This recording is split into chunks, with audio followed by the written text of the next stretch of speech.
नमस्कार साथियों, आप देख रहे हैं target with Chandra YouTube channel. मैं हूं चंद्रभान। जैसा कि हम लोग बात कर रहे थे उत्तर प्रदेश सामान्य ज्ञान की यूपी स्पेशल की, तो उसी के भाग 4 में आज हम लोग पढ़ने वाले हैं उत्तर प्रदेश भौतिक विभाजन। तो किस तरीके से उत्तर प्रदेश का भौतिक रूप में विभाजन किया गया है उसको हम चित्रों के माध्यम से चित्रात्मक अध्ययन करेंगे।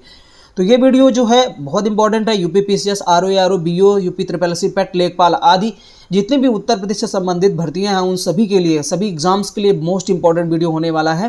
ठीक है, तो ये हम एक शॉर्ट वीडियोस की जो सीरीज लेकर के चल रहे हैं, इसमें कम समय में आपको ज़्यादा मैटर देने की कोशिश की जा रही है और इस कोशिश को जो है आप लोग पसंद भी कर रहे हैं। तो आइए इसको शुरू करते हैं।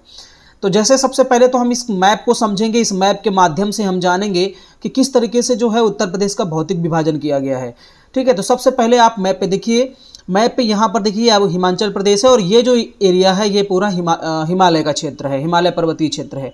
तो यहाँ इसके पहले जान लेते हैं कि हिमालय का पहाड़ जो है वो इस तरीके से दिखाया गया है, भाबर एवं तराई क्षेत्र इस तरीके से, मैदानी भाग इस तरीके से, दक्षिण का पठार इस तरीके से, पर्वत चोटियाँ इस तरीके से दिखाई गई हैं। तो आप यहाँ पर देख रहे हैं कि पर्वत चोटियाँ भी दिख रही हैं। ठीक है, ये पर्वत चोटियाँ हैं, हिमालय का ये रेंज है। और साथ साथ में जो ये खड़ी लाइन ये दिख रही है यहाँ तक, ये ऊपर वाला जो एरिया है ये वाला, ये कौन सा है? भाबर एवं तराई क्षेत्र। ठीक है, भाबर एवं तराई क्षेत्र। और यहाँ पर जो डॉट डॉट की लाइनें आप देख रहे हैं, ये जो सबसे अधिक भाग दिख रहा है ये वाला है मैदानी भाग। ठीक है, ये उत्तर प्रदेश का मैदानी भाग जिसमें बदायूं, आगरा, कानपुर, लखनऊ, गोरखपुर, इलाहाबाद, बलिया, ये पूरा जो एरिया आता है मेरठ से लेकर के, ये पूरा एरिया जो है मैदानी क्षेत्र में आता है। तो हमारे उत्तर प्रदेश का अधिकतम भाग जो है वो मैदानी क्षेत्र का है, गंगा यमुना का जो मैदान है। ठीक है, और लास्ट में जो क्षेत्र थोड़ा सा पड़ता है वो है आपका पठारी क्षेत्र, जिसपे आपका ये ललितपुर है, ये आपका मिर्जापुर है, सोनभद्र है, चंदौली है। तो ये जो एरिया पूरा आता है ये आपका पठारी क्षेत्र में आता है। तो वैसे मुख्य रूप से देखा जाए तो उत्तर प्रदेश को कितने भागों में बांटा गया है? 3 भागों में। इसका प्राकृतिक विभाजन 3 भागों में है। एक तो भाबर एवं तराई एक साथ इसको ले लिया गया है, ये भाबर एवं तराई क्षेत्र ऊपर का, और दूसरा भाग जो है ये मैदानी क्षेत्र है, और तीसरा भाग जो है ये पठारी क्षेत्र है। ठीक है, हालांकि जब उत्तराखंड का गठन नहीं हुआ था, तो उत्तराखंड का जब गठन नहीं हुआ था, उत्तराखंड भी उत्तर प्रदेश में आता था, तब जो है इसमें ये तराई क्षेत्र नहीं था बल्कि पहाड़ी क्षेत्र आता था। ठीक है, चूंकि जितना भी पहाड़ी क्षेत्र है उत्तर प्रदेश से जब उत्तराखंड अलग हुआ तो पूरा पहाड़ी क्षेत्र जो है वो चला गया उत्तराखंड में। अब उसका एकदम नीचे वाला हिस्सा थोड़ा सा बचा हुआ है, जो शिवालिक के नीचे वाला हिस्सा है, जिसे हम तराई क्षेत्र कहते हैं। ठीक है, तो इस तरीके से आपने मैप को थोड़ा सा समझा। इसके अलावा दोबारा जब मैं आपको पढ़ाऊंगा तो दोबारा भी आपको मैप दिखाऊंगा। ठीक है, तो आइए बात करते हैं नीचे भौतिक विभाग की। तो सबसे पहले तो हम ये जानते हैं, जैसे जो बात मैंने बताई अभी यहाँ पर वही बात लिखी हुई गई है कि उत्तराखंड के गठन से पूर्व राज्य के 3 भूभाग थे। एक तो पर्वतीय क्षेत्र, मैदानी क्षेत्र और दक्षिणी का पठारी क्षेत्र। उत्तराखंड के गठन के बाद फिर क्या हुआ कि जो पर्वतीय क्षेत्र था वो प्रदेश से अलग हो गया। यही सारी की सारी बातें यहाँ पर लिखी गई हैं, तो इसको ज़्यादा इस पर बात नहीं करनी है, वो पहले ही मैं बता चुका हूँ। अब यहाँ पर आप देख लीजिए कि उत्तर प्रदेश का जो विभाजन है वो 3 भागों में किया गया, भाबर एवं तराई का प्रदेश, गंगा यमुना का मैदान और दक्षिण का पठारी क्षेत्र। तो कई बार एग्जाम में सीधा यही प्रश्न पूछ लिया जाता है कि उत्तर प्रदेश का प्राकृतिक विभाजन कितने भागों में किया गया है? तो 3 भागों में किया गया है। ठीक है, यहाँ पर नोट पॉइंट पढ़ लेते हैं कि भाबर एवं तराई प्रदेश पश्चिम में सहारनपुर से लेकर के पूर्व में देवरिया एवं कुशीनगर तक एक पतली सी पट्टी के रूप में फैला हुआ है। ठीक है, तो यहाँ जो हम बात करते हैं, यहाँ देखिए जो हिमाचल प्रदेश है ये एकमात्र उत्तर प्रदेश का जिला है। सहारनपुर उससे बॉर्डर बनाता है, सीमा बनाता है, और यहाँ से लेकर के, यहाँ से ये वाला जो एरिया है यहाँ से लेकर के जब हम लास्ट तक जाएंगे यहाँ तक, तो ये पूरा जो है ऐसे, ये जो पतली सी पट्टी है इसी को हम भाबर एवं तराई का क्षेत्र बोलते हैं। ठीक है, इतना आपको पता चल गया। अब हम बात करते हैं भाबर क्षेत्र के परिभाषा की। तो भाबर क्षेत्र की परिभाषा क्या है? इसकी परिभाषा है कि कंकड़ पत्थरों से निर्मित पर्वतीय भूभाग। जैसे कि अब आप इसको मैं समझा रहा हूँ, ये आप देख रहे हैं कि ये पहाड़ मैंने बनाया, तो ठीक आप इसका पहाड़ का जो ये एरिया है, अब चूंकि नदियाँ जो हैं पहाड़ों से ही निकलती हैं, इनका जो प्रवाह है वो नदियों का पहाड़ों से ही होता है। अब ये पहाड़ से जब नदियाँ आती हैं बह करके, तो बहुत सारा कंकड़ पत्थर बहा करके लिए आते हैं, क्योंकि ऊंचाई से नीचे की तरफ, ढाल की तरफ बहती हैं। अब हुआ क्या कि ये जितना पहाड़ वाला एरिया है, ये वाला एरिया तो चला गया उत्तराखंड में, तो ये नीचे का जो भाबर वाला क्षेत्र बचा, तराई का ये वाला जो एरिया बचा, तो इस एरिया में चूंकि पत्थर जो हैं वो बहा करके नदियाँ लाएंगी, तो इसी क्षेत्र को, यही जो है उत्तर प्रदेश का हिस्सा बना, बाकी पहाड़ जो मुख्य पहाड़ है वो तो चले गए उत्तराखंड में, तो इसी को भाबर एवं तराई का क्षेत्र बोलते हैं। ठीक है, अगले अगर इसके विस्तार की बात करें तो जैसे बिजनौर जिला है, सहारनपुर है, पीलीभीत है, शाहजहांपुर है, लखीमपुर खीरी और आदि जिले, तो ये सारे के सारे जिले जो हैं वो आपके जैसे आप पढ़ते हैं ना, बहराइच है, आपका लखीमपुर खीरी है, तो ये सारे के सारे जो हैं ऊपर वाले जो ज़िले हैं, जो 7 जो हैं नेपाल से बॉर्डर बनाते हैं, उसके पहले जो सहारनपुर से उत्तराखंड से लगे हुए जो हैं, वो सारे के सारे ज़िले जो हैं वो आपके इसी में आते हैं, भाबर एवं तराई क्षेत्र में।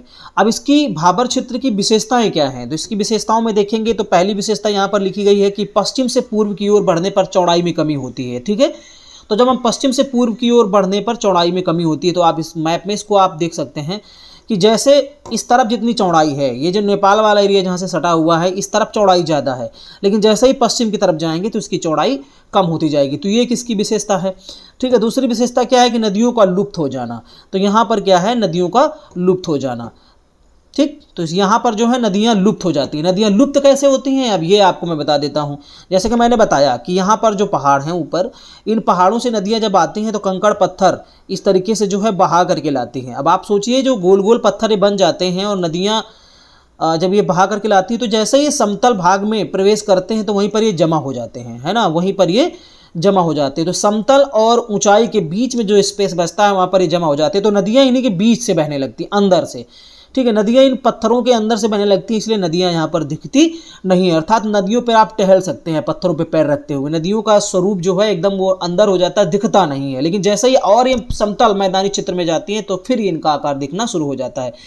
तो ये जो है इसकी मुख्य 2 विशेषताएं हैं। ठीक है, आगे हम लोग बात करते हैं कि तराई क्षेत्र की। जब आगे तराई क्षेत्र की और बात करेंगे तो इसमें क्या होगा, तो यहाँ देखते हैं कि तराई, ये तो भाबर क्षेत्र के बारे में हमने बात की। अब तराई क्षेत्र क्या है। तराई क्षेत्र की परिभाषा की बात करें तो महीन अवसादों से निर्मित भाबर के दक्षिण में दलदलियों में गाद वाली मिट्टी।